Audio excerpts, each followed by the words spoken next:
In today's video, I'm going to teach you how to effectively use the Fibonacci retracement tool in TradingView to enhance your trading analysis. Let's dive right into it. First things first, you'll need to log into tradingview.com.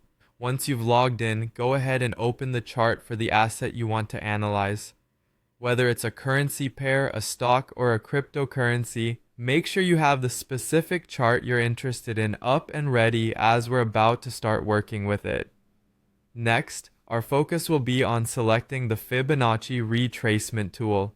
On the left-hand side of your screen, there's a toolbar. This is where you'll find various drawing tools that TradingView offers. The tool we're looking for, the Fibonacci Retracement tool, looks like a diagonal line with percentages marked on it. In case you don't see it immediately, don't worry. You might need to click on a small arrow to extend the drawing tools menu. This will reveal the Fibonacci tool among other options.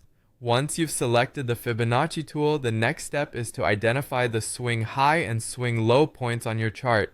If the market is in an uptrend, you'll click on the most recent swing low, which is the lowest point, and drag your cursor upwards to the swing high, which is the highest point on the chart.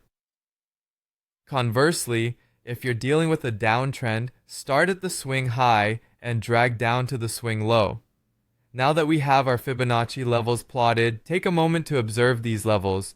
The tool automatically plots key retracement levels at 23.6%, 38.2%, 50%, 61.8%, and 78.6%. These aren't just random numbers, they represent critical zones that might act as potential support or resistance levels. Often, you'll find that the price can reverse or at least pause at these levels, making them an essential part of your analysis. With our Fibonacci levels in place, these zones can now assist you in making informed trading decisions. For entry points, keep an eye on the price as it pulls back towards these key levels in the direction of the existing trend.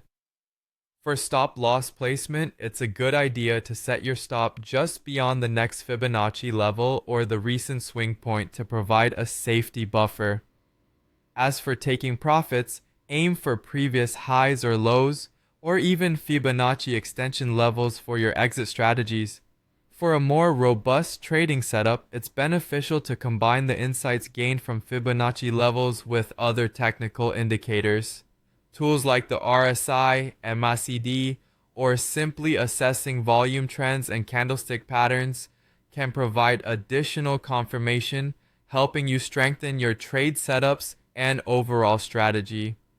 Combining these techniques can greatly enhance your trading efficiency, providing you with a more comprehensive view of the market dynamics at play.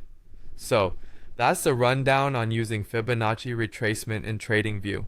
I hope you found this guide insightful and that it aids you in making better, more informed trading decisions. Thank you for watching and happy analyzing.